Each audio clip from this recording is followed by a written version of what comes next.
Good afternoon, everyone. Ooh, let's do it again. Good afternoon, everyone. I hope everyone's doing okay. We're all inside. It's nice and warm and dry in here. I'm glad you're with us today. My name is Susan Madera. I'm director of the Common Read Initiative here at Queensborough Community College. And I want to thank you for coming today and tell you that you are in for something very exciting. We have with us today presenting Dr. Carey Lane. Carey Lane has been teaching in the Department of Academic Literacy at Queensborough Community College since 2010.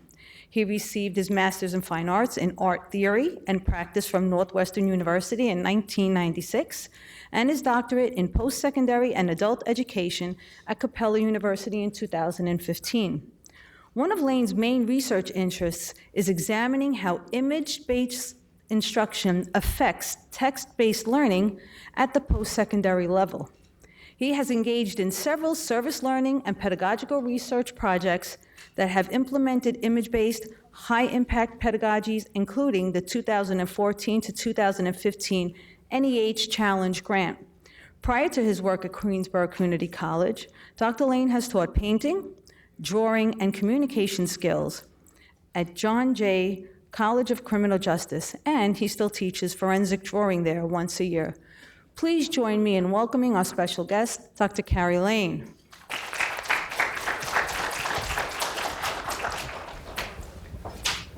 Thank you very much. Thank you, Susan Madera, for your introduction and for your invitation to speak here at the Common Read. Also to my colleague, Dr. Carey Ann Smith, who nominated me for this presentation. So it was my pleasure to say yes. The Common Read is a wonderful high-impact practice here at Queensborough, and so I'm really happy to see so many students here, some of which are my own and my former students, so everybody welcome. This is going to be an interactive and I think fun sort of session for you. We're going to look at forensic drawing, not only in terms of its role in the Common Read for picking cotton, but also taking a look at the process of forensic drawing, which is a very intricate process. These are three sketches I did myself, wanting to do three different ethnicities. And we're going to get into sort of drawing different ethnicities and how difficult it is for witnesses of other ethnicities to describe suspects of different ethnicities. So we're going to get into all that. First, I want to give you a brief history of forensic drawing. This is the first forensic drawing that was ever created in 1881. And just to give you an idea how little the field has changed in 130 years, here is a forensic drawing from 2010 from the New York City Police Department. I actually happen to think that the first forensic drawing from 1881 is actually better than the one from 2010, and that may be because the suspect in the sketch on the left has a much more sort of interesting face, whereas the suspect on the right has a more generic face. But whether a sketch is done in 1881 or 2010 or 2016, or in the case of picking cotton in 1984, the principles of what makes a good forensic drawing remain the same.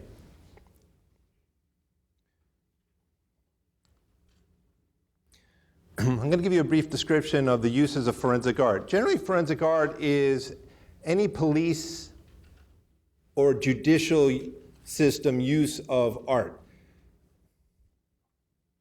If you find skeletal remains, you can do a two-dimensional facial reconstruction. Oftentimes, forensic use is used in the courtroom, where a forensic artist will create demonstrative evidence for the jury to see. Sometimes sculptures are made when you have skeletal remains. It is possible to surmise what the victim looked like based on the structure of their skull. And we'll take a look at some examples as we go forward. There's age progression or age regression. So if a suspect was missing and we want to anticipate what that or suspect or victim looked like 20 years, 10 years, 30 years later, we can do an age progression.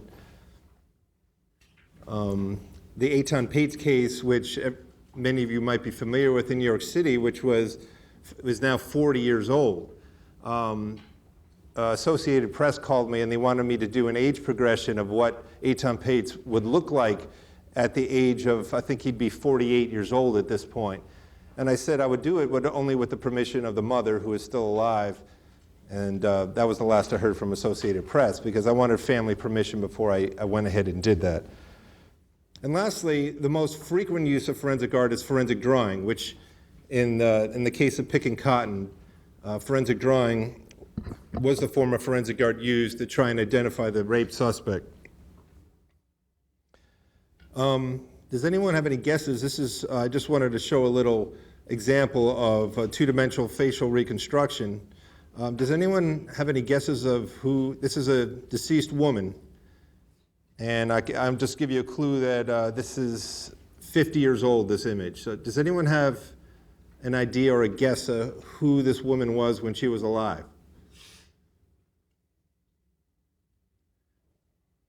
A lot of changes happen when we die, okay? And you're going to be a little shocked to see who this is. Oh, okay. I think there was a 2-year difference between when the photo on the right was taken from the photo on the left.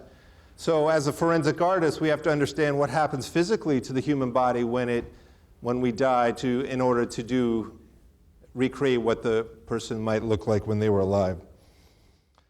Here's some famous forensic drawing over the course of the last 40 years.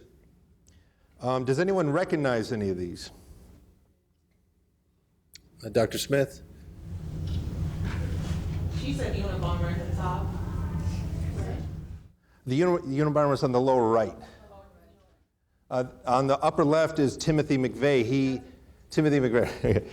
He blew up the federal building in Oklahoma City. Do you guys think these are good sketches? These are good renderings? Which one is the most accurate, would you say?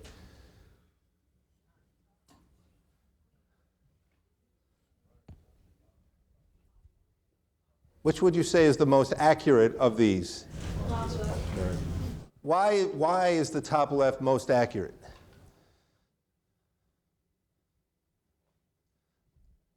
What facial features do you think the artist rendered based on description that really captured, when they actually captured the suspect? What aspect of the face really jumps out?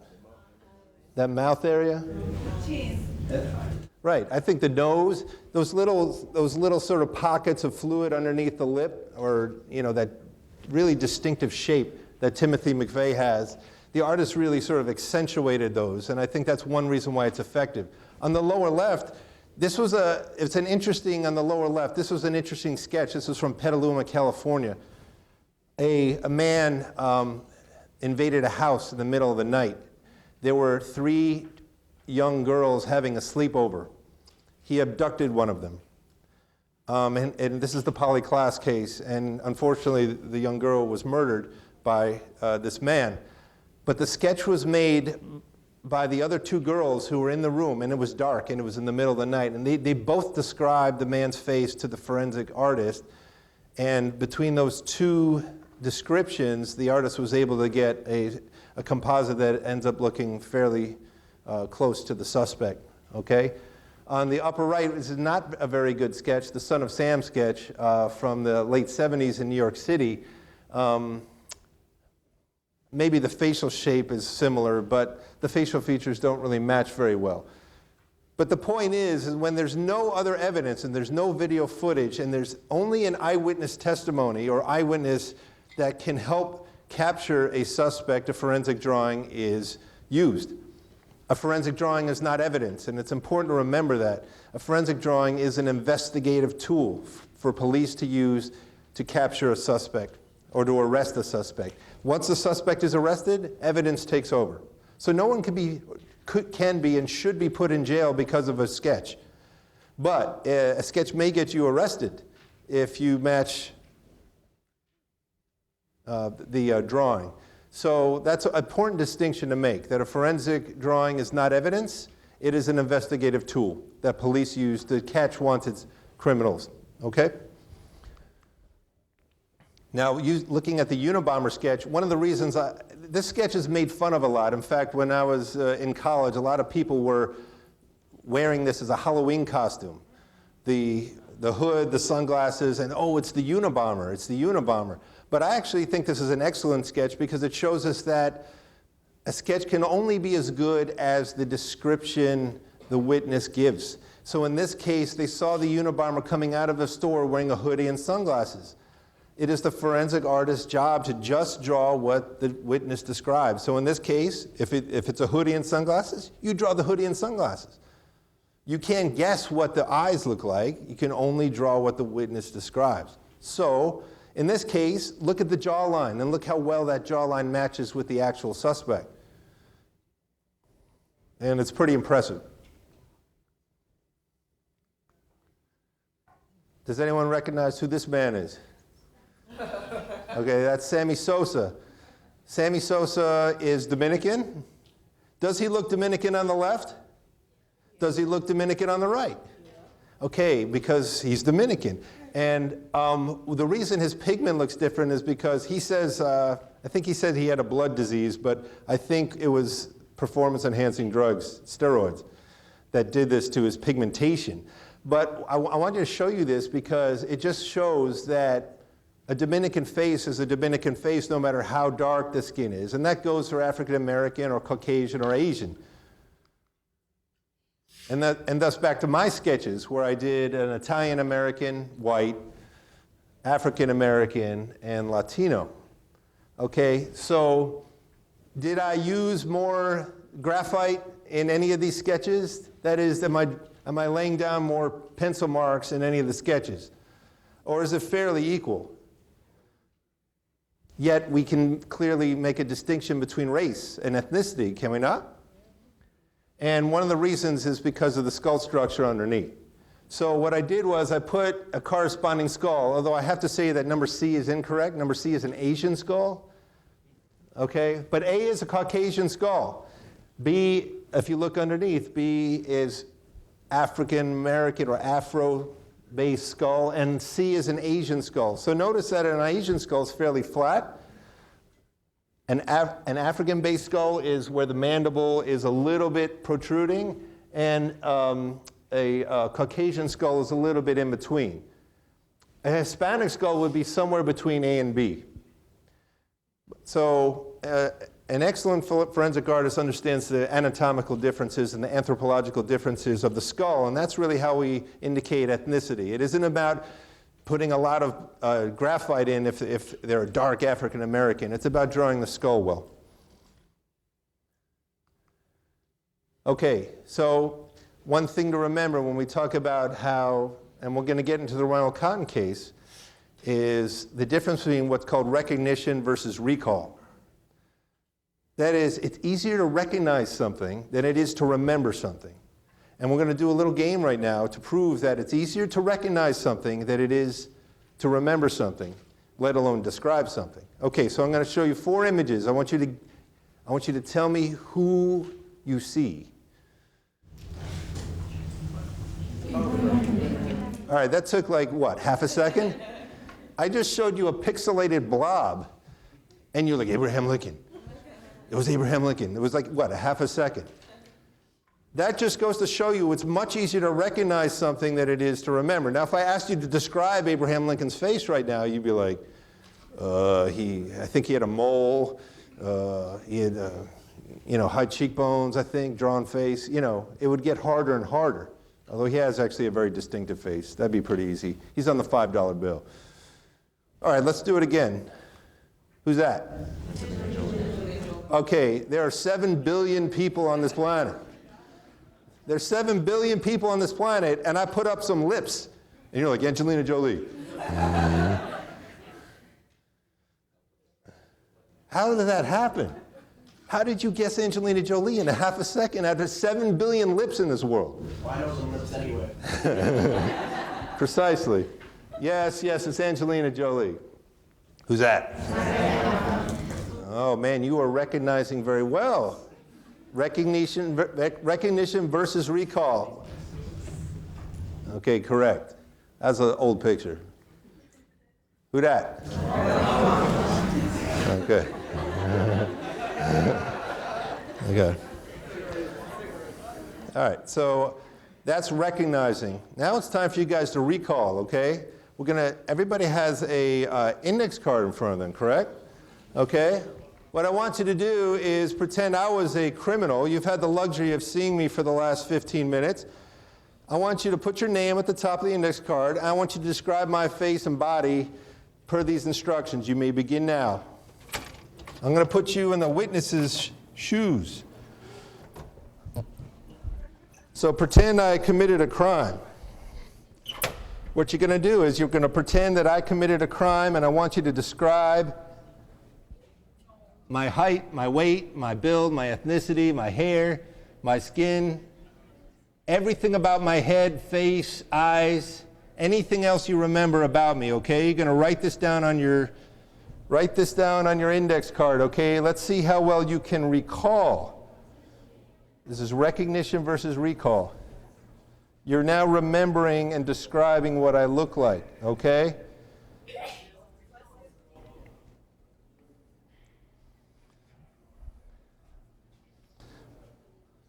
How much were you paying attention?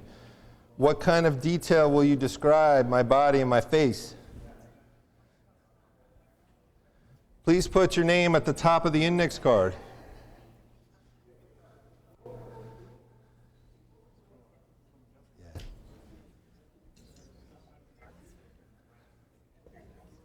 Describing my face.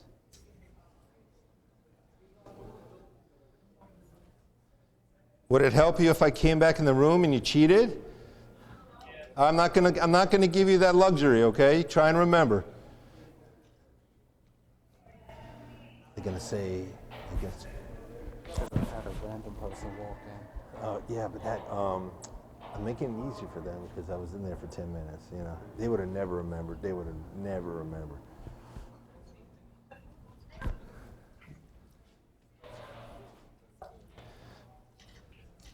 Man, I must have been talking to you for 10 minutes. That's a long time. You got no excuses not to remember.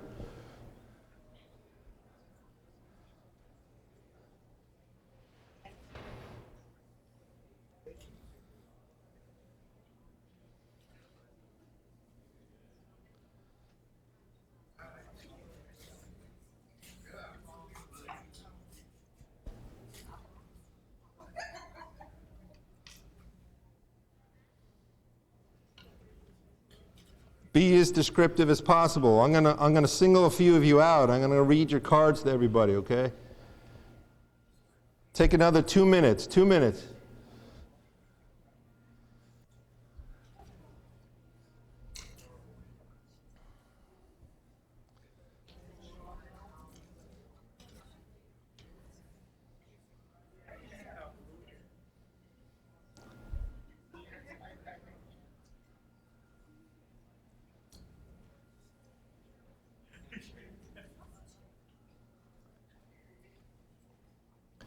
Okay, when you're done, I want you to pass your index cards to the aisle.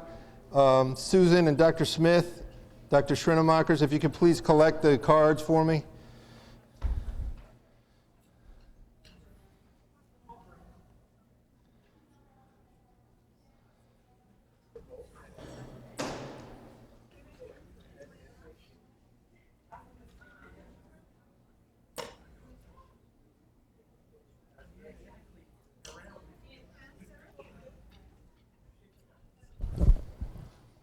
Please pass your cards to the aisle.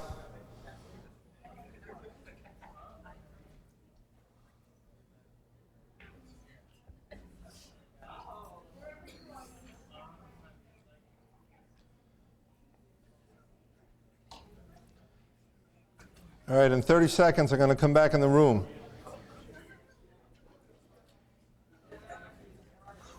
Twenty seconds.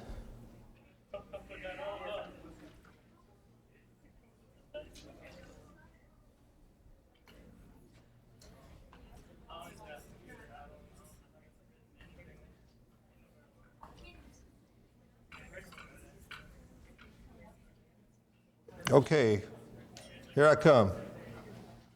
Okay, ready? Ready? Are we good?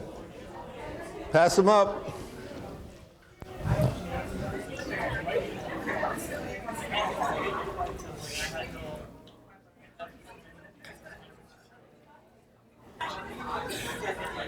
Okay.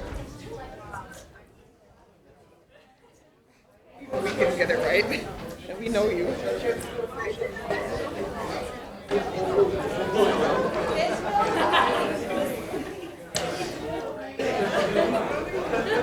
You had a front row seat. All right, here we go. Here we go. First I want to ask you, was that a little harder than saying Angelina Jolie?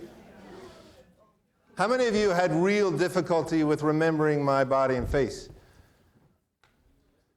How many had relative ease describing my face and body?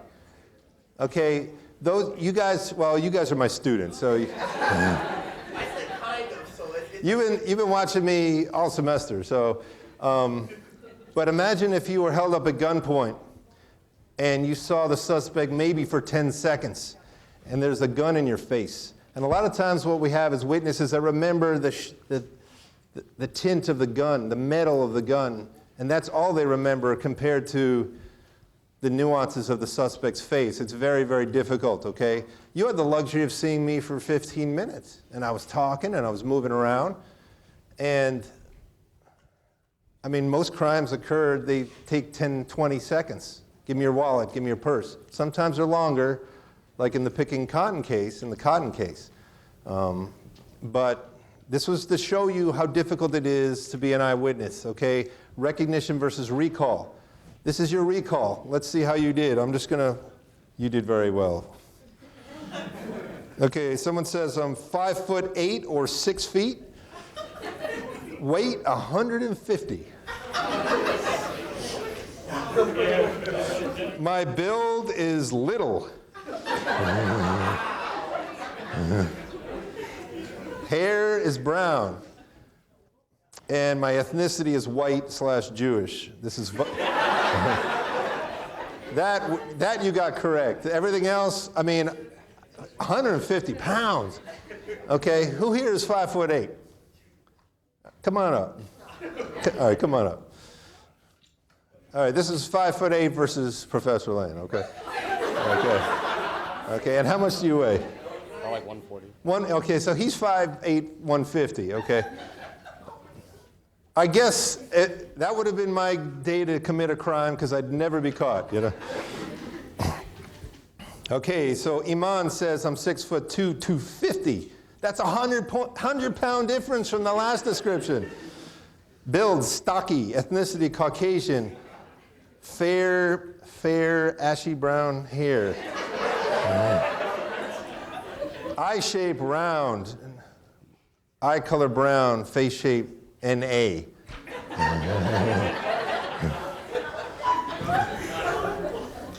Husky build. Long oval-shaped head, brown eyes, long chin, mustache. Yes. Here's one that says tall, around 5'9". Has a mustache. Wearing a suit. Has brown eyes. Has an oval-shaped head. Well, I guess I have an oval-shaped head. You know?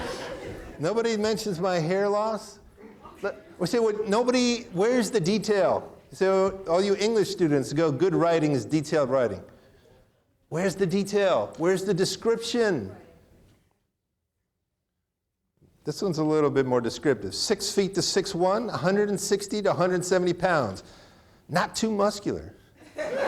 Oh, she goes, not too muscular, but strong. White. Ginger, yellow, ivory-colored hair. Oval head shape. You got the oval part right. Brown eyes, glasses. First time we heard about glasses, right? Almond-shaped eyes. Yes. Has a full beard and mustache that connect. Regular kind of nose, long and thin. All right, so best one so far is for description. And so as a forensic artist, our job is to elicit this information out of you. And we're going to talk about what's called a cognitive interview. And I'm going to go through the steps of what I would do and what I do with witnesses to get them to remember a little bit more clearly with a little bit more detail than this. But this one wasn't bad. Sierra did a nice job. Olive-ish skin. Again, 5'11", 160. Okay? This picture is 6 years old, so this is what I looked like 6 years ago. Talk about age regression. Okay? So I had a little more hair then. 6'2", when I'm standing straight, I maybe a little bit more. Yeah. I am Jewish. It is an oval head.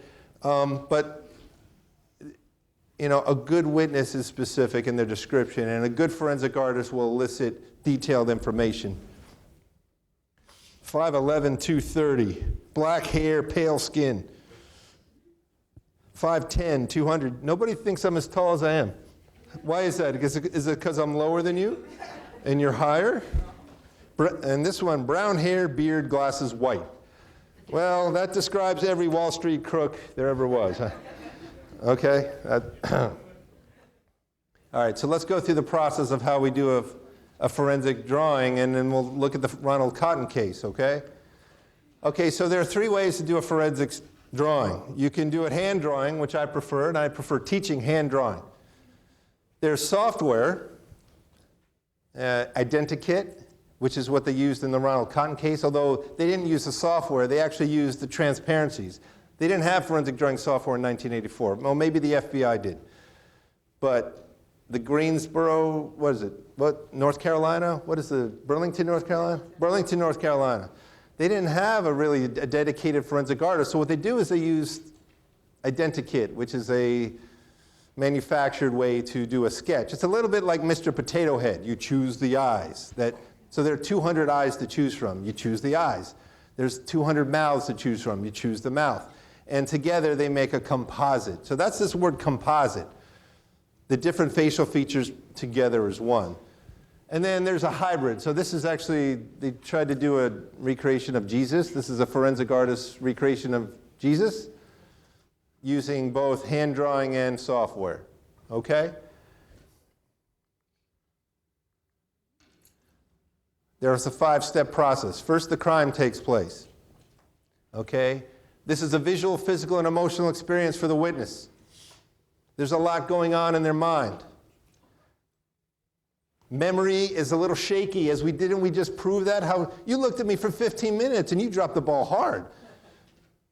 I would have escaped for sure. Either that or somebody else would have been put in prison, like Ronald Cotton. But we'll talk about that next. Okay, so someone's a victim of a crime. The witness then describes the suspect to a forensic artist during what's called a cognitive interview, and we'll go into what a cognitive interview is. The forensic artist creates a first draft using notes and photo references. They then take that sketch back to the witness and says, how am I doing here? Is this close? The witness helps in the editing process. This is something that did not happen in the Ronald Cotton. What the police did, they showed her the Identikit composite, and she was like, yeah, that's him. That looks really good. And that was kind of the end of it. There wasn't really a nuanced, detailed editing process that happened. In fact, did any of you remember how long the whole process took place? It was like around page 20 or 30 in Picking Cotton.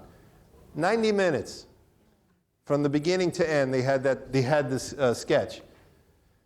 5 is very important. It's like, because once the sketch is completed, the detectives then have to use the sketch very effectively. And we'll talk about that a little bit later. So in the cognitive interview, it's very important that you get the witness to remember. So I like asking, so first you build a rapport. You tell the witness, I'm here to help you. There are no wrong answers. Whatever you remember would be great. Start from the beginning. Tell me what you remember from this crime. And first you say, I'm very sorry about your loss, and I'm sorry you had to go through this. Okay, in a way you have to be very gentle in speaking with the witness, because usually when I'm called in, it's a trauma. It's either an attempted murder or rape. It's a very serious crime. So you have to be very sensitive with the witness and build rapport. And then you ask an open-ended question. You say, tell me everything you remember about his face. and you let them speak. And you don't interrupt, which is a very difficult thing to do. Listening is a very giving act. As a forensic artist, you have to be an excellent listener. And you have to start sifting through the information. Which is more accurate? Which is less accurate? Which should I feature in my sketch? Which aspects of the face should I feature in my sketch? Which should I leave out a little bit? So the narrative gives stage 2, the witness gives an open-ended narrative. You can then, once the witness has exhausted all the information, they possibly can't describe anymore, you can then go in, based on the information that you took notes on, and probe for more specificity. So if with you guys, I say, you said he had an oval face. Tell me about some of his facial features. What were the shape of his lips? Not one of you went into like, what were the shape of my lips? Or what is the proportion? Was it a large nose compared to my lips? Were my eyes large or proportionate? Were they wide apart? Were they close together? Was there a bulb at the end of my nose? Was my top lip bigger than my bottom lip? Did I have big ears? One of you got into the details of my goatee, whatever this is on my face. You got into the details of the, that the mustache connected to a goatee of some kind. But I was thinking, oh, he had a mustache. I mean, that's important information you left out. So as a forensic artist, I'd probe that, and I'd try to elicit more information out of you. Stage 4, like a piece of writing, you always have to edit what you do. So I like taking my sketches back to the witness and say, on a scale of 1 to 10, how close am I right now? And they'll say 6 or 7. What would you add or take away to this? And the witness can guide me. They can say, oh, you got his chin right, but I think his nose was a little wider. And so then I adjust the nose, and back and forth. And so we're a team. Then I actually like to sit side by side with my witnesses. Why do you think sitting side by side is better than sitting across from them? I'm sorry? Speak up. You're comfortable, and you're giving them trust. Very good. You're like a team when you sit side by side. And if I was sitting across from them, what is the vibe or the feeling? It's like, it's an imbalance of power. They've already been through a crime, a horrific crime. You don't want to make them feel any worse. So I like sitting side by side and working as a team. And I let them touch the erasers. I let them touch the pencils. They're part of the team. Unless you close the interview. And you tell them, if you remember anything else, be sure to come back to me and we'll fix it. Okay? Because sometimes they'll go home and at night they'll say, oh, I forgot to tell him he had a dimple on his chin. And they can come back to me the next day and I can draw the dimple. Okay, so you have to remember this, that you saw how difficult it was when you tried to describe me. Imagine then the forensic artist has to take the information that you give and then turn it into revisualize it. So it starts as a visual. The crime is visual. You're looking at something. Then the witness describes it with words. And then it's your job to then turn those words back into a visual. So it's a little bit like vapor turns to water, turns to ice. A lot can be lost in translation. So this is an extremely nuanced and difficult process. It doesn't mean we don't do it. Because if there's only an eyewitness testimony, we want to make a sketch because we want to catch the bad guys. Okay, so here where mistakes can be made, okay? Poor, missing, or misleading information from the witness. Remember that sometimes it's best not to do a sketch. If I had to compile all of these descriptions, I think I would be able to create, I'd be able to get the picture. Certainly I'd draw an oval face. As far as the height was concerned, you guys really were way low, and some of you guys thought I was skinny, some of you guys thought I was heavy. When a person is tall, they're carrying on, those bones weigh, and the pizza weighs, okay? But I think I'd be able to get an amalgam, taking an amalgam from your descriptions. I think I'd be able to get a close facsimile, although your descriptions on the whole were not very detailed. So if the information that the witness is giving you sounds sketchy or inconsistent, or one time I was for Yonkers Police Department, I was doing a sketch, and she saw the back, it was an attempted rape. in a park, and it was dark. He was African American, and she only saw the back of his, or the side of his head. And I told the detective after interviewing her for an hour, I said, I have to tell you something. I know this is going to cost me money because I get money when I'm hired. I said, I don't think we should do this sketch. We basically have a good sketch of his ear. What are we going to do? We're going to put an ear on the local news? Sometimes it's best not to execute a forensic drawing depending on the information you get from the witness. Maybe the forensic artist isn't so good, okay? And there are about 200 plus forensic artists in the United States. Every major city has one. Some have two, like New York City, Detective Perez. But not all the forensic artists are very good. Sometimes in the case of picking cotton, the cheap software, Identikit, isn't the best way to do it. I'm always a big fan of a trained artist with a hand sketch, because you can do a much more detailed and nuanced sketch using your hand than you can software, and we'll see why. And lastly, once a sketch is disseminated, it's up to the detectives to use that sketch well. For Yonkers Police Department, one time I did a sketch, and I said, well, you're going to put this in the newspapers and the local news. And one of the detectives was like, no, we don't really have a very good relationship with the local newspaper. We got in an argument with them last year, and there's kind of a feud. I said, feud? I said, you got a suspect. You put it in the newspaper, man, you know? That's the whole point of this. If you're not going to disseminate and use the sketch, what's the point? All right, here's the Ronald Cotton sketch, or it's not even a sketch, it's a transparency using Identikit tool. 1984. Took 90 minutes. I mean, 90 minutes for an interview and a composite, that's pretty quick. If I read correctly, there were two rape victims. One identified number 4 in the lineup, and then Jennifer Thompson identified number 5.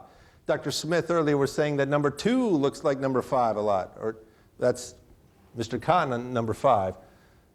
But this is a blurry picture, and it's 30 years old. It's harder for white people to describe black people, and it's harder for Asian people to describe white people. It's easier for us to describe people within our own race because we're used to seeing our faces. So then there's that complication. So witnesses and memory is a little bit, can be distorted based on ethnicity and our exposure to other. In Queens, we have an advantage because we see all sorts of ethnicities, but it's still harder for a white person to describe an Asian face and an Asian person to describe a white face than it is to describe someone within their own culture. So he was arrested, and the eventual criminal who confessed to the crime is on the right.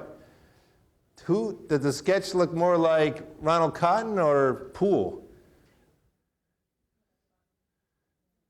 Or does it look like neither of them? It was kind of a hasty, it's not even a clear sketch. I mean, Identikit, this is a case where I wouldn't want, listen, if a relative of mine went missing, I wouldn't want them to use Identikit. I would want a skilled forensic artist to do a hand drawing. Because there's no nuance in this face. There's no detail. They're not alone. I'm going to show you some examples of some poor sketches over the course of history. This is the Zodiac Killer from 1969. Did anyone see that movie, The Zodiac? It was a few years ago, but in this case is from 1960, the late 60s. This man killed 5 people. He was a serial killer, and this is the best San Francisco police could do in the sketch. All right, I'm not saying that they had the most accurate information from the witness, but you could at least draw the face so it looks three-dimensional. I mean, this is a basic drawing class. I mean, there's really no detail in this face. So this is San Francisco police drawing a serial killer. Are you kidding me? It's kind of outrageous. How about this one? This falls under the case of sometimes if you don't have enough information, don't do the sketch. And, you know, you could see the eyes, I guess, but the eyes aren't even drawn well. Vallejo, California. I guess they have a problem in the East Bay, right? Or in the Bay Area. They got a problem with sketches there. Yeah. Well, I think they found their man. Yeah. Made it easy for the detectives, right? Okay. I am not alone, okay? Here's one of my sketches from Yonkers Police Department. What did I do wrong? This is an actual attempted murder case that the detectives, this is an actual case, an actual sketch from, when did I do it? 2009. Okay, so what did I screw up? Yeah, one ear is bigger than the other. And one eye is bigger than the other. Well, the mouth being crooked is not so bad. It's still kind of like this was an interesting case where she spoke Spanish. I took French in high school, which was the dumbest decision I ever made. Okay, so I'm doing a sketch from a Hispanic witness drawing. Now, this suspect was Mexican, but she said, oh, he's a light Mexican, like northern Mexican. I said, okay. So I did the sketch and interview through a translator, which makes it even harder. So at the end of the sketch, I always like to say, okay, how am I doing on a scale of 1 to 10? So I said to the police officer, ask her on a scale of 1 to 10, how close am I? And I heard the witness say, 9. So I said, 9, I'm done. But we make mistakes. Mistakes happen. It's easy to make mistakes. And there's a lot of pressure. And because you want to catch the suspect, okay? So I'm guilty too. But, I mean, he had a scar. He had a hoop earring and a ball earring. He had a hoop earring on the right ear and a ball earring on the left. So they never caught him. And I wonder if that's my fault. You know, this is serious business. You have to be accurate. You do the best you can. Okay, so knowing that problems happen, such as in the Ronald Cotton case, in my own history, and as you saw from around the country, I developed a course at John Jay College of Criminal Justice to combine critical thinking and forensic drawing so that I could graduate better forensic artists so we could catch more criminals more efficiently. This was, I think that's about 8 years ago, maybe 10 years ago. I guess I gained weight, huh? Now, if you look at the prerequisites, how many people here are in the Justice Academy? Justice Academy. 1, that's it? 2. So you'll be at John Jay. Take my course when you get there, okay? Why do you need basic drawing to take my class? Why do I have 2 prerequisites? Why do I need basic drawing? Because you want pre-existing art skills, because this is advanced drawing. Good. But why do you need English 101? Description and descriptive writing and just being able to organize information. Because in forensic drawing, there's a lot of words. There's a lot of text. And you need to know how to organize text and be very aware of description and descriptive writing. Very good. 12 years ago. Why do you look like that? I was describing something really important. That's how I look. You think that right now? Well, I was a boy. Man, that hair. Okay, so I want to just quickly compare the skills that you have in an English class or a developmental reading or writing class and those of a forensic artist. So the ability to read, write, think, listen, analyze, visualize, create, edit, and speak are universal, transferable, and essential skills in college as well as in forensic art. So this is Bloom's taxonomy. By the time you graduate from college, you should be able to, every level of this, you should be able to sort of execute. It starts with remembering what you read or remembering what you see. And at the very top, creating on your own. In the middle are the very sort of interesting and very necessary elements of critical thinking to synthesize, evaluate information, analyze information, put the pieces together. I would argue, so in high school we were, if you notice, you did a lot of tests. So what year was George Washington born? And, you know, how many citizens are there in New York City? The understanding and remembering and the knowledge part. But in college, we tend to sort of exercise and use the higher end of this critical thinking pyramid, Bloom's taxonomy. I guess the part in the middle would be remediation, what I teach. That sort of overlap between high school and college, where we're starting to get into synthesis, but we're still having a little trouble with understanding. In forensic art, I would argue that visualize should be in this pyramid. Okay, visualization is a very essential tool that we all use. I'm going to put that in there. Yeah, there we go. Here we go. All right, in there. In forensic art, we use all of these things.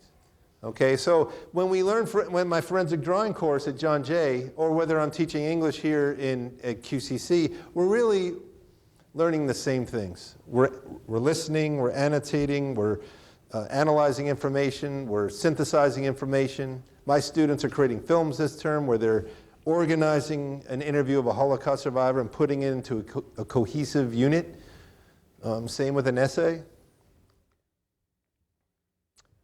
Okay, so here I just articulated everything I just said here. So forensic art is really like a one-stop shop of college-level study skills, as is English 101. Okay, so what I do is when the students come into my class, I have them do self-portraits. And I have them do self-portraits using software. Except the difference is I have them do a self-portrait without using a mirror. Remember what you look like. You think you could do a self-portrait without using a mirror? You think you know what you look like? Pretty good. Let's see how they did. Let's see how they did. So he's thinking about what he looks like. Okay, he's in that moment where he's synthesizing information. He's thinking about his nose. He's thinking about his complexion. He's thinking about his head. The key to a good forensic drawing is 5 critical facial distances, okay? None of you guys sort of went into this detail, but if I were interviewing you, I'd get into it. How is the distance between my bottom lip and my chin? How did that compare proportion to the distance between the tip of my nose to the top of my lip? How wide was my head compared to the width of my eyes? So we'd get a proportion. So if you can get these 5 critical facial distances down, this proportion, you can make a good sketch. So we have the 5 critical facial distances. This is why this is such a good sketch right here. It's proportional. Okay? It's proportional. How did she do? One of my students. How'd she do? She didn't look in a mirror. So I put them in the witness's shoes. I also put them in a forensic artist's shoes. Did she do well? I think she was honest. She's a beautiful girl. She has a large nose, true. But she's still beautiful. But she said, you know what, I do have a long nose. And she went for it. And that's why it looks like her.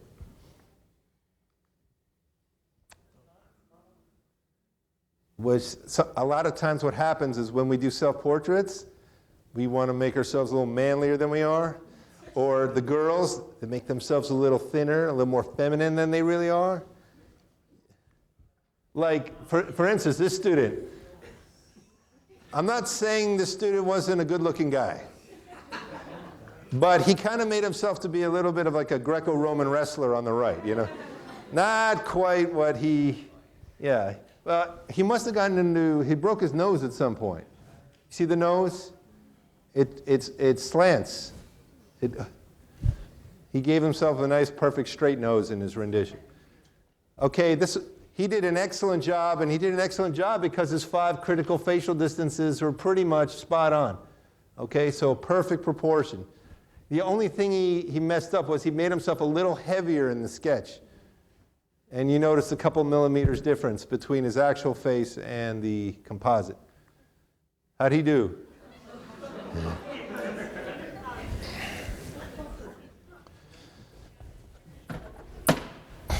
He's from the island of Dominica.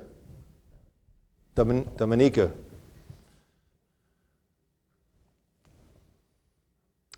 That's what's called an overhanging brow, where his eyes are really recessed in the back. So he's a very prominent brow.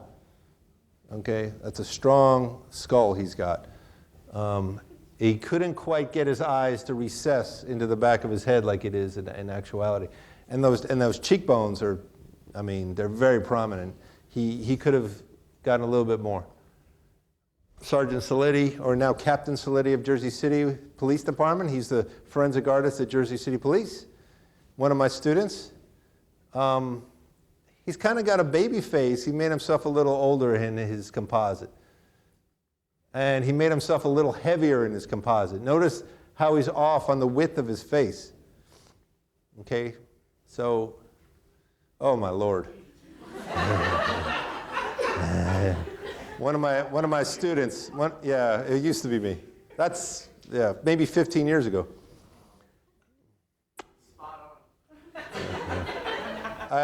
One of my students, it was a Christmas gift. My students signed it, they did it, and I was embarrassed. Okay, so to get them off of the software, I get them onto drawing. And you first, like, remember I showed you the different ethnicities and the skulls?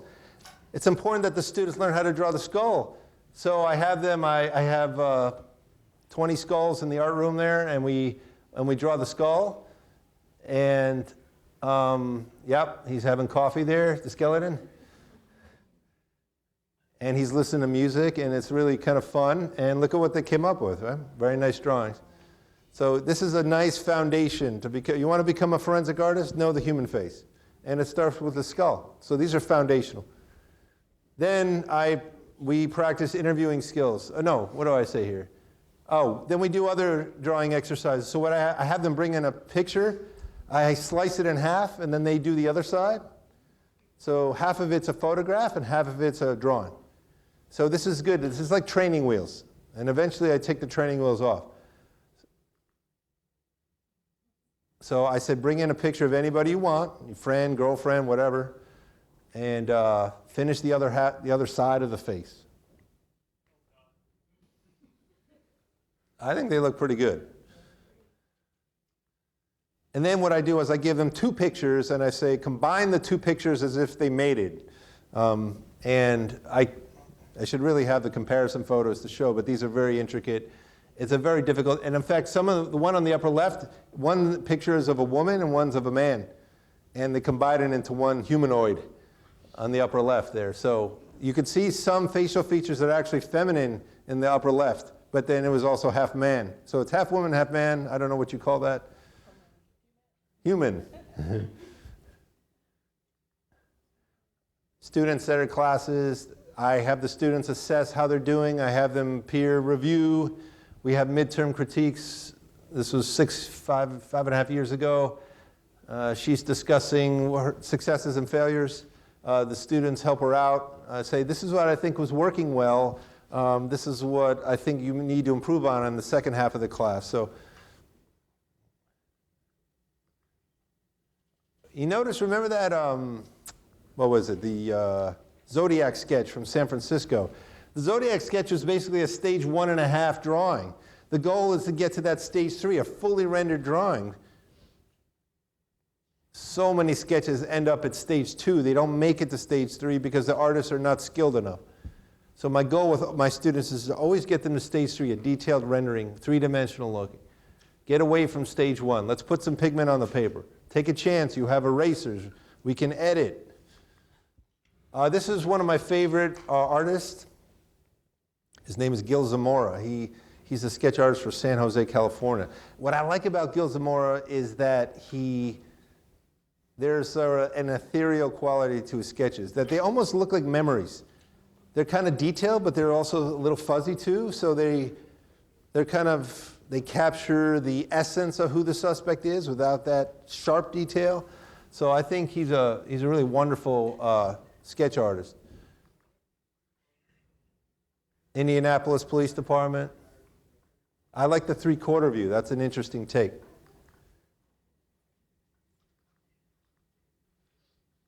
And my students at work. Okay, so then I take the training wheels off.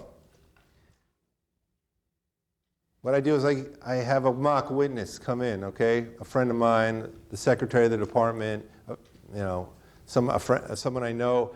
And at first, the class interviews them as a group because there's safety in numbers. So if someone's asking a question or fails to ask a question, another member of the class can fill in.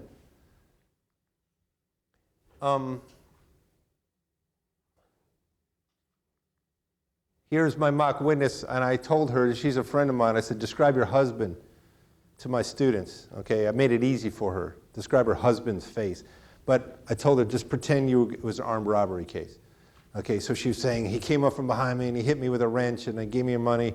So my students are basically, this is their kind of final exam. Notice the note-taking. Notice the listening.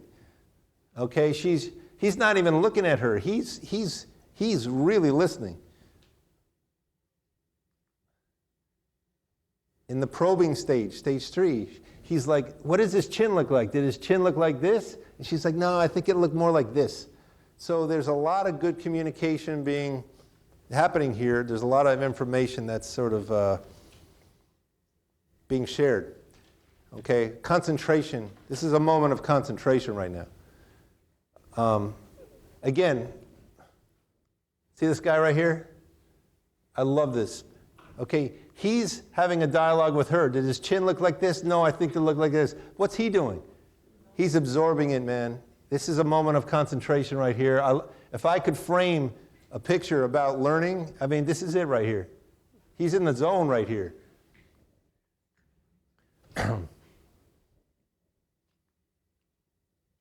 We take the notes. We use the notes. We contemplate about the notes. We think about what this suspect might look like. We're putting the pieces together. Okay, here's the notes. The witness comes in and she helps the artist. You're doing well on the nose. I'd fix the ears. She helps them. Okay, she's going down the line. I had them use software for this one. Whoops. Okay, here's the husband. He's 5'9", 175. See this? He's Jewish. Lives on Upper West Side. Look at this, hairy chest. So the wife described him as having a hairy chest.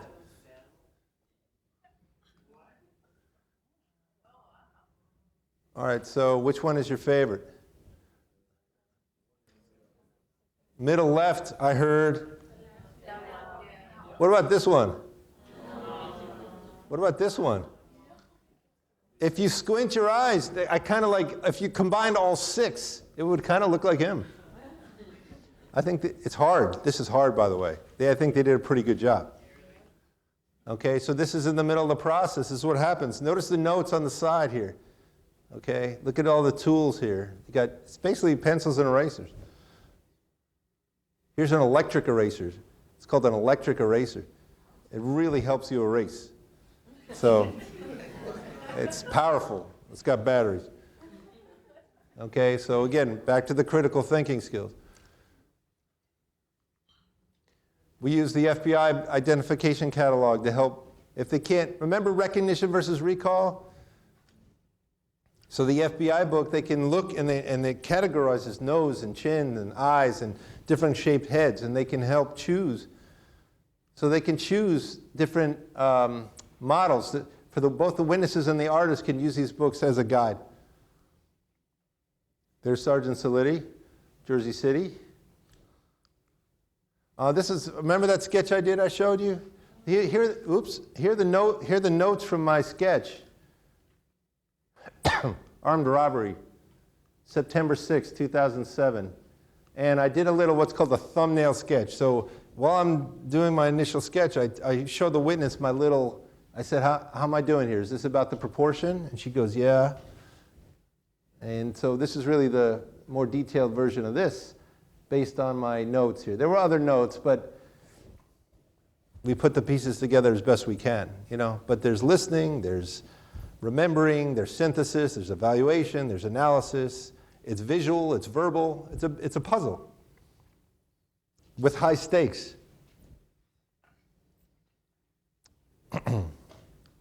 Here's one of my students' drawings.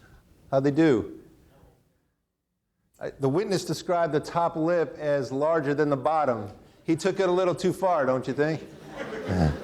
But in fact, and this is very rare, by the way, most people's bottom lips are bigger than their top. Maybe 1 in 5 or 1 in 7, the top lip will be equal or bigger. Well, in this case, his top lip is actually bigger than his bottom, which is pretty rare. But they took it a little too far. What about the little mustache here? You have to appreciate how hard this is. And you have a John Jay forensic art student doing the best they can. Still better than that Zodiac sketch. How did one of my students do here? They got the glasses. Glasses were on top of the head, the witness said. Okay, very interesting. I showed this because, again, remember when I said I did a sketch and it was translated through his Spanish? This student was from Israel, and she was listening in English, taking notes in Hebrew. And the numbers are, same, but talk about the languages of both image and text-based language. She's thinking on 4 different levels. She's listening in English, taking notes in Hebrew, and then translating back into an image. So she's working on her proportions here, the distance between the 5 critical distances I described earlier. I just thought it was interesting because her notes were in Hebrew. I just thought it was wild. Sergeant Saliti, how'd he do? He's a working forensic artist now. He's probably doing a sketch right now in Jersey City. There's a lot of crime there. The witness said he looked like a southern hick. He had a dopey look on his face, the witness said, the mock witness. Buck tooth. So Sergeant Saliti, and now Captain Saliti, droopy eyes, he looks sleepy. Southern looking, like he's from Kentucky or something. Okay? These are very good descriptions, and I think he captures the essence, It's a very interesting face. Very interesting, a lot to work with here. This is Dr. Larry Kobylinski, the world's foremost DNA expert. He was walking down the hall. I said, "Hey, Dr. Kobylinski, come in. Would you like to be a mock witness?" He's like, "Sure." He was like on CNN that night talking about the John Benet Ramsey case. So he was helping out the course, being a fake witness. I think he described one of his students. So look at my students. Look at the sort of hand. There's a lot of physical language in communication. His eyes look like this. I was surprised, and he's listening to my student who's asking him a question. He's pondering. My student's taking notes here. There's a lot going on. A lot of information, both visual and verbal, being exchanged, okay? It's my student's job to synthesize this information. Why is this not such a good sketch? It looks a lot older in the sketch. Very good. Okay, this is a boy. This is a 19-year-old. He makes him look 29 or 39. And the scar that the witness described, he put it looks like a smile mark or a smile line. It should be a lot higher. That's where the scar should go. But that's, as we learn, that memory is very difficult. Memory is delicate. More of my students. Here's the suspect. Here's some hand drawings. We're off of the software at this point. Which is your favorite? Right. Tatiana's. Mine is this one. I like this one. This one goes for it, I think. There's a lot going on in this nose in the drawing, but you know what? His nose is kind of, I guess the shape here is pretty good. This one looks like something from Cats. But hey, these are solid attempts, And the drawing, the difference between male and female is, seemingly simple, but a little bit difficult. I have my students draw men and women. I have them do at least 3 ethnicities during the course of a semester, and I have them do both men and women, because guess what? Women commit crimes too. Maybe only 10%, but I want my students to know how to draw men and women, okay, in the event that it is in fact a woman committing the crime. So what I did is I actually went to the New York State, or this one, the Florida website for corrections has a listing with photographs of each inmate in their prison. This is public knowledge. So I just download actual convicts, and we sketch actual criminals. So this is somebody who's actually in prison, and my student's rendering of that person from memory. Okay, so we had an exhibit, and I was featured in it, and this was when? 2009. There's one of my former students, and Donna Fontana, who is a forensic anthropologist from New Jersey State Police who does skeletal reconstructions. That's her at work, taking the actual skull and simulating what the person looked like based on the measurements from their skull. So she brought photographs of her process into the gallery. She's talking to my students about the process. I don't know where I'm looking here. I don't think I'm talking to anybody, actually. So some of my prize students, look at the, once again, CUNY. You have to love the racial diversity here.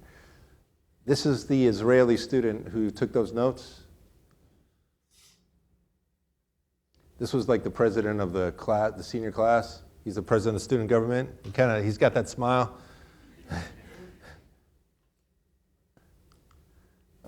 There's the president of John Jay, Jeremy Travis. That's me.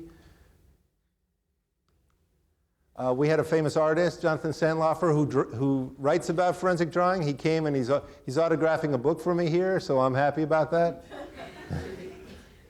I thought that was really cool. Death artist. So, if you want to read more about forensic art, this is fiction, but it's really cool fiction, and it goes into forensic art a little bit more detail. My students admiring their skulls. I think the president of John Jay is drunk here. I think this is whiskey. And he's talking to one of my students, and I don't know. Yeah, no. He's a really wonderful man, very supportive of this program. So I put out the software in the exhibit so the students could, so the gallery goers could try their hand at making a self-portrait. Oh, here are the combination drawings. So what they did is they took the two faces and they turned it into a third face. So some aspects of this face and some aspects of this face. And so it's called the combination facial exercise. Okay? One professor was doing a Frankenstein book for his English class. He says, "Can I use your sketch for the cover of my book?" I said, "Yeah, for $500 you can." And he says, "Done." So I got a check for $500 and my sketch is on the Frankenstein book. That was interesting. The new museum called me. They said, "We need a forensic artist. We're almost done and then we'll have questions." They said, "We need an artist to draw live on the museum floor. We want you to draw live people to sit with you, and you're going to do a forensic drawing of the first person they ever fell in love with." So I said, "Okay." And they said, "We'll give you $50 an hour." I said, "Absolutely." And so I sat for all summer. Basically, I did about 20 hours a week.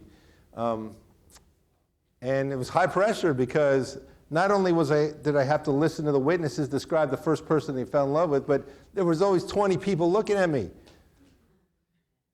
and parsing everything. They were listening to my conversations. They were watching me draw live. It was kind of harrowing. I got used to it. I slowly began to realize that women dig forensic artists.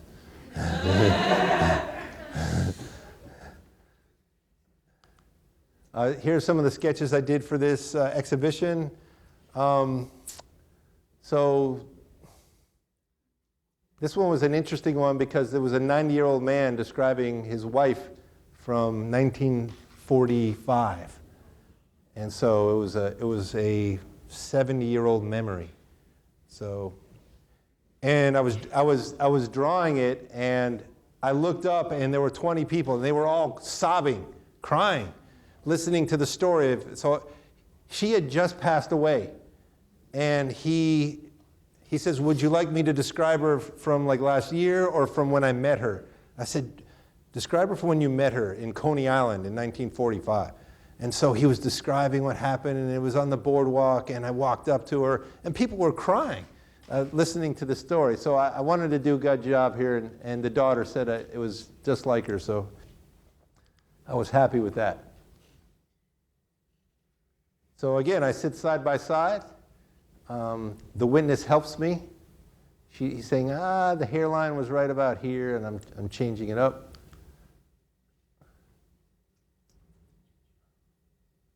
Kids were getting into my drawing supplies. I'm trying to concentrate here, and they're like, "What's this? What's this eraser?" Yeah, it was cool. The Times covered it. The Daily News covered it, and I was tired at the end of the day. At the end of the day, he was famous, though. Still am. No. No. To me, the best part was when I couldn't come in, or I didn't want to, or I went on vacation. I allowed my student, my 21-year-old John Jay student, to sub in for me. And I just want to show you her drawings. And that's a 21-year-old forensic drawing student of mine. And compare that to the San Francisco, okay? I'm just saying. I'm going to show you a 3-minute video from this installation, and then we'll have about 10 minutes to take questions. So think of questions you want to ask, and we'll have a discussion about picking cotton and forensic drawing. So anything you want to discuss, we have 2 microphones. So let me show you this video. Channel 11 came to the exhibition and on the first day. And it's a funny little 3-minute segment they did for the 11 o'clock news. Your first love is maybe fantasize about reuniting with him or her. Well, a new exhibit on the Lower East Side is calling up those memories and putting them in a picture. Monica Morales explains. The new museum on the Bowery has some great pieces of contemporary art. On the 3rd floor, getting a lot of attention, is Carey Lane, an artist from Morningside Heights whose day job is helping catch criminals, sketching bad guys for the Yonkers Police Department. He's now getting a break from all the drama. This is really, it's fun to do it in a sort of a heartfelt way instead of in a criminal context.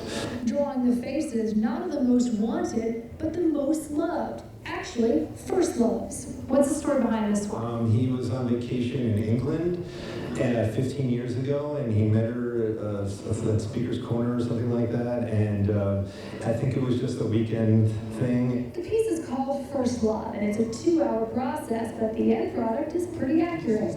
If they say it's an 8 out of 10 in accuracy, that's pretty good in the forensic art world. Lane is working on Emily Greenquist's First Love, a high school sweetie who broke her heart.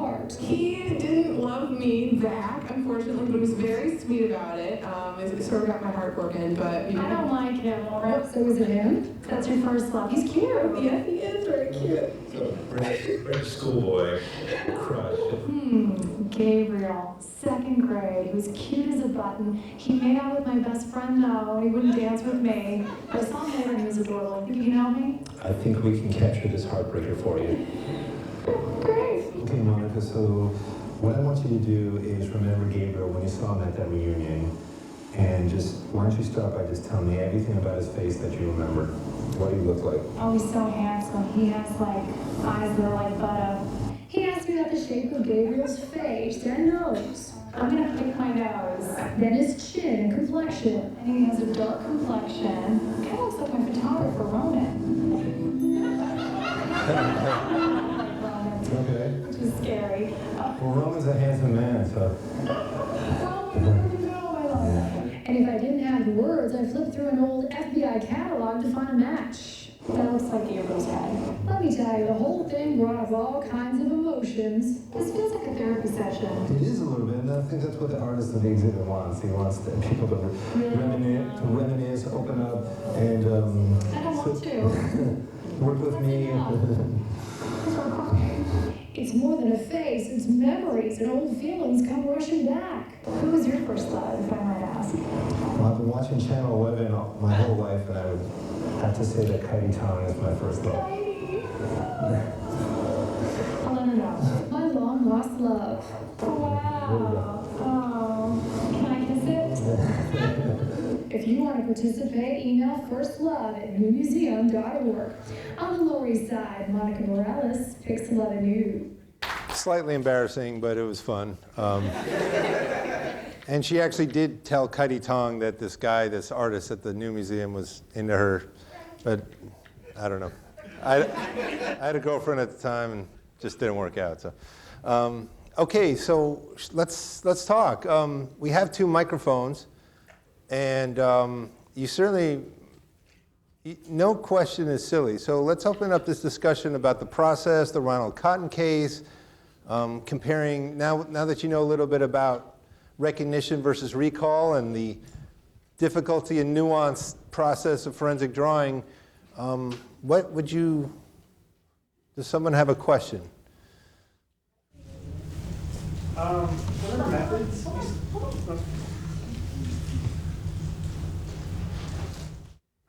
For your favorite method, you said that you prefer freehand, just hand drawing. Do you think that's easiest for the witness? Do I think? That way is easiest for the witness. It's a hand drawing is you need training for it. But once you're trained, I think it's in fact easier to execute than even a software. Because software, you're limited, because the software only provides you with 300 pairs of eyes or 400 pairs of ears. And it's a little bit like the game Mr. Potato Head, where what happens if the eyes don't exactly match what the witness is saying? So hand drawing gives you that absolute freedom to draw, not only draw, but edit and adjust. Because the difference between, it's millimeters difference between the corner of a mouth or the shape of an eye, and you need that control. So I think that's why the John Jay course is so important, because and that's why they need basic drawing before they enter the course, is because it's an advanced drawing course. But by the time they're done, look, I let my student draw at the New Museum, okay? She kicked ass. And so once you're trained, it needs training, and that's expensive. But it's more accurate, and in the hands of an effective forensic artist, the investigation is much easier. Good question. Thank you.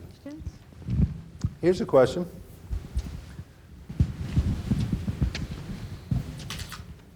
My question is, why isn't the sketch considered to be evidence? Remember that we're interested in apprehending a suspect, okay? So when I say that a sketch is an investigative tool, somebody's on the loose. And when the only means to catch that suspect is through an eyewitness's memory, okay, a sketch is made. It's then up to the detectives to use that sketch and disseminate it in a way that they can maybe bring in a suspect so that they can then question them. We wouldn't want, you saw the frailty of the accuracy of some of the sketches, right? We wouldn't want it to be evidence. However, if we can bring in a suspect for questioning and then real evidence takes over. One of the problems with the Ronald Cotton case is that the only evidence was her testimony, and she picked him out of a lineup. And she goes, yes, that's him, I remember. And it took 5 minutes, and the sketch took 90 minutes, and that was it. There was no DNA, there was no blood. He went to jail because she picked him out of a lineup. That's a very dangerous thing, as we learned from picking cotton. So, yes, we want sketches to help us in the investigation, but after the suspect is brought in for questioning or arrested, we really want due process and the criminal justice system to use real hard evidence. Okay, a sketch is just an investigative tool. It's not hard evidence. Nor would we want it to be.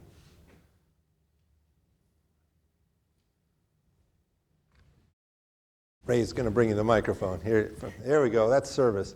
Hi. So say you interview a witness and they give you a face and everything, and you end the process, and then they go home and then they think of something, and then they come back to you and you guys fix it. What happens if, however, they keep remembering different things about the face and then it sort of gets distorted? What do you do then?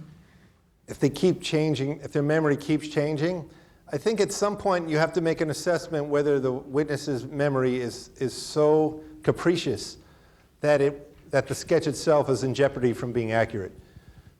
And a lot of that is a gut. A lot of it is an instinctual thing. There are actually cases where somebody's boyfriend or girlfriend will describe their boyfriend or to frame them. And so remember when I said on a scale of 1 to 10, how accurate is this sketch? If a witness tells you it's a 10, you should be very suspicious, because as you've seen in forensic art, it's almost never fully accurate.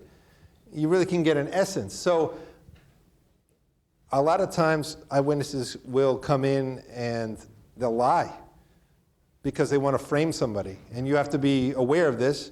A lot of times a witness's, their memory is too shaky to hold much weight. And so you have to make a decision. Should we go forward with this, or should we hold back? And so it's a very nuanced decision. If they kept changing their mind time and time again, I would think about not doing a sketch at all, because their memory's too frail.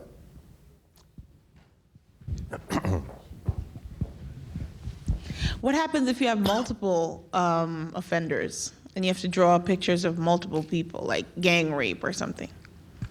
Yeah, well, it looks like it's going to be a long night. I mean, I showed you an example when you have multiple witnesses describing the same individual. In fact, that's what we did today when I humiliated everybody. So this is the opposite case, where multiple people are describing one person. What you're saying is, what happens if one witness is describing multiple people? I haven't been involved in a case like that, but your example of, let's say, God forbid, a gang rape, it depends how strong their memory was, and I would have to feel them out, and it's like how sure they were. Maybe they would remember one of the perpetrators better than the other. I had a case for Yonkers Police Department where a man came to their door. He pretended to be Con Ed to read the meter, and then he robbed their basement. And it was an older couple, and the husband and the wife both saw him. But I just used the wife's description. After interviewing the couple, the husband he just kept going back. He was so angry that he was robbed that he goes, "Oh, that jerk." He was just like, I hated him, and he was so upset that he got robbed. I said, well, tell me about his face. I'm so sorry, sir, that you got robbed. Tell me about his face. He goes, he was a punk, I tell you, he was a punk. Meanwhile, the wife was like, oh, he goes, he had beautiful eyes, And then she goes, oh, if I was younger, I would have dated him, And I said, so after about 15 minutes of the husband being so angry that he was robbed and so spiteful at this punk who did it, and then listening to sort of like this beautiful description from the wife, I excused the husband. I said, sir, we have soda and candy outside. We'll be out in half an hour, okay? So I just, bye-bye. He wasn't giving me any good information, but the wife did. And you go with what's best, and that's it. You got to be very diplomatic about it, but they caught him without the sketch. They ended up doing it to another house, and they caught him the next week. They tried it again. So, do you focus more when you meet people, like on the way that they look because of your job? Oh, am I an observant person? Yeah. I'm looking at your nose right now.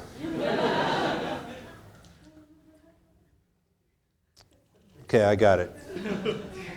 So don't steal anything from anybody, because I got you.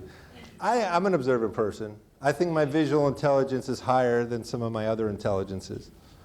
But you have to be a good listener to see and focus.